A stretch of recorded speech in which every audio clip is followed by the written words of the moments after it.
Assalamualaikum warahmatullahi wabarakatuh. Kali ini kita akan menceritakan sejarah munculnya pocong di Nusantara. Dilansir dari berbagai sumber, bahwa berasal dari perwujudan hantu, dari mayat yang dikubur dan tali kain kafannya lupa dilepas. Ada juga yang mengatakan bahwa pocong berasal dari roh pengantin yang saat dia menikah tidak mendapat restu dari kedua orang tuanya. Namun, ada sebuah kisah nyata yang menceritakan sejarah pocong muncul di Nusantara. Kisah ini berawal dari seorang anak kecil yang bernama Duloh. Sejak kecil, Duloh merupakan anak yatim piatu. Bapaknya bekerja sebagai tukang panjat pohon. Beliau meninggal karena jatuh dari pohon kelapa saat Duloh masih berumur 2 tahun. Sedangkan ibunya meninggal karena terkena serangan jantung saat Duloh berusia 12 tahun. Setelah itu, Duloh hanya tinggal dengan neneknya. Neneknya bekerja sebagai penganyam bakul yang terkadang tidak bisa mencukupi kebutuhan sehari-hari. Pernah Duloh dan neneknya tidak makan 2 hari berturut-turut karena pada saat itu anyaman si nenek tidak laku sama sekali. Setiap kali lapar, sang nenek dan cucunya hanya minum air putih agar perutnya kembung dan menghilangkan rasa lapar. Tapi tetap saja walaupun Duloh sudah minum banyak air, perutnya malah kembung dan rasa lapar tak kunjung hilang. Saat itu, Duloh dan neneknya benar-benar kelaparan karena bingung apa yang harus ia lakukan. Duloh izin kepada neneknya untuk pergi mencari pekerjaan. Neneknya pun mengizinkannya. Namun sebelum Duloh pergi, sang nenek memberi cucunya dengan sebuah keris yang berukuran sangat kecil, yang muat jika dimasukkan ke dalam kantong. "Simpan keris ini buat keberuntungan," kata si nenek. Duloh kecil dengan perutnya yang sangat lapar pergi meninggalkan neneknya. Ia tidak tahu harus pergi kemana. Ia hanya mengikuti kata hatinya saja. Ia berjalan ke arah barat dan meninggalkan perkampungan. Tidak ada bekal apapun yang dibawanya. Tanpa alas kaki, bajunya pun sudah kumal dan tipis. Ia melewati kampung demi kampung hingga akhirnya ia terjatuh. Perutnya sangat lapar. Ia benar-benar kehabisan tenaga dan tak mampu meneruskan perjalanannya. Ia merasa bahwa dirinya akan mati saat itu juga. Duloh terkapar di jalan setapak selama 3 hari 3 malam. Tidak ada seorang pun yang menemukannya. Namun, ia masih bertahan hidup. Jalan setapak itu adalah jalan menuju kampung Bojong Pinang. Tinggal beberapa kilometer lagi, ia akan sampai di kampung itu. Namun, tubuhnya sudah tak berdaya. Menjelang malam, melintaslah sebuah delman di jalan setapak itu. Melihat orang yang terkapar di sana, delman itu pun berhenti. Seorang wanita turun dari delman tersebut. Wanita itu sangatlah cantik dan berpakaian seperti seorang bangsawan. Wanita itu kaget ada anak kecil yang terkapar di jalan setapak itu. "Kamu kenal anak ini?" tanya wanita itu kepada Pak Kusir, si pengemudi delman. "Saya nggak kenal, Bu.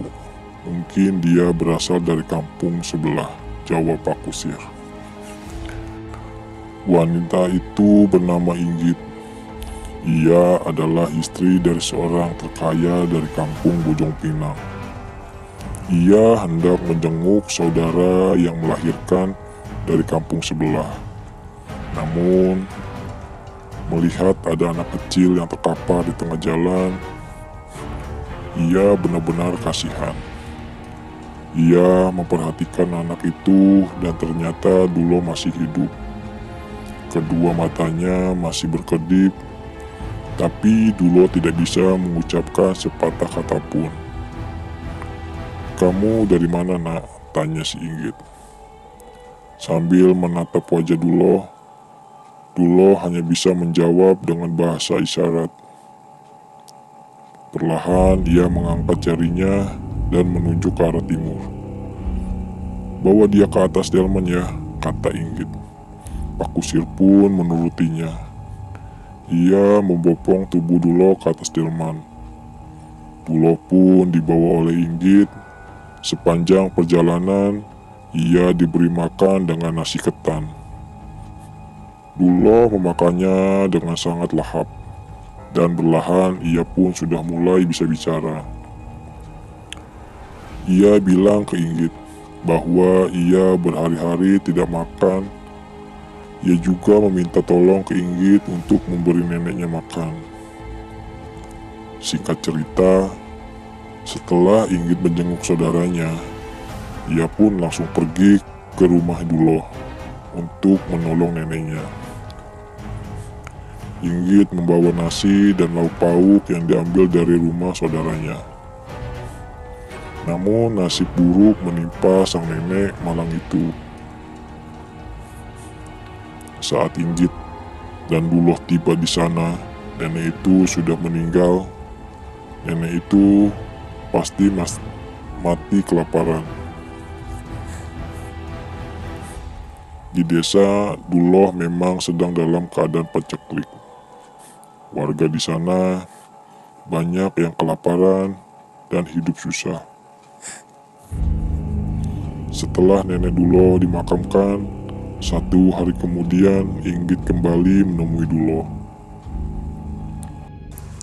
Wanita itu menawarkan pekerjaan kepada Dulo sebagai pengembala kerbau.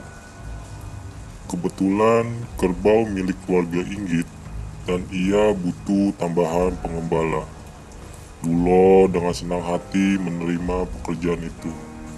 Nantinya ia akan membantu Ki Sarkam yang juga bekerja kepada Inggit sebagai pengembala kerbau. Pagi harinya, Dulo meninggalkan rumahnya dan pergi bersama Inggit. Sepanjang perjalanan, Dulo bercerita bahwa orang tuanya sudah meninggal saat ia masih kecil. Ia juga bercerita bahwa hidupnya serba kesusahan dan neneknya hanya bekerja sebagai penganyam bakul. Inggit semakin kasihan dengar cerita anak kecil itu. Setibanya di Dulo benar-benar terkesima lantaran rumah wanita itu sangat besar dan luas. Dulo berdiri di depan rumah Inggit. Tak lama kemudian, keluarlah seorang lelaki yang berumur kurang lebih 35 tahun. Lelaki itu berkumis sangat tebal, memakai jas hitam dan sarung batik berwarna kemasan. Lelaki itu adalah Raden Jaya Kusuma. Orang-orang biasanya memanggilnya Raden Jaya. Raden Jaya adalah orang terkaya di kampung itu sekaligus suami dari Inggit. Raden Jaya mempersilahkan Dulo untuk masuk ke rumahnya.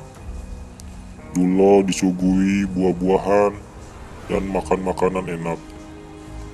Raden Jaya dan istrinya benar-benar sangat baik pada Dulo. Raden Jaya juga memperkenalkan Duloh kepada Ki Sarkam, salah satu pengembala kerbau yang juga bekerja kepada Raden Jaya. Melihat penampilan Ki Sarkam yang memakai baju serba hitam dan golok yang diselipkan di pinggangnya, Duloh bergidik ngeri. Ia duduk di samping Duloh. "Nah Duloh, ini adalah Ki Sarkam. Ia yang akan membimbing kamu dalam mengurus kerbau," kata Raden Jaya. Duloh hanya mengangguk saja. Ki Sarkam memandang Duloh dengan tatapan tajam dan terkesan mengerikan. Sesaat kemudian, dari dalam bilik kamar muncullah seorang anak perempuan yang sangat cantik. Anak itu bernama Rara. Ia berumur 9 tahun dan satu-satunya anak Raden Jaya. Lalu Duloh pun dibawa oleh Ki Sarkam ke kandang kerbau. Ia menyuruh anak itu mengeluarkan seekor induk kerbau dari dalam kandang. Dengan ragu-ragu, Duloh memegang tali kerbau itu lalu menyeretnya keluar kandang. Sebenarnya, Duloh masih takut dalam mengurus kerbau. "Kau bawa kerbau itu ke sana," suruh Ki Sarkam. Sambil menunjuk jalan setapak, Duloh pun mengangguk saja. Perlahan, ia bawa kerbau itu ke jalan setapak, sedangkan Ki Sarkam mengikutinya dari belakang. Sepanjang hari, Duloh mengembala kerbau-kerbau itu, sedang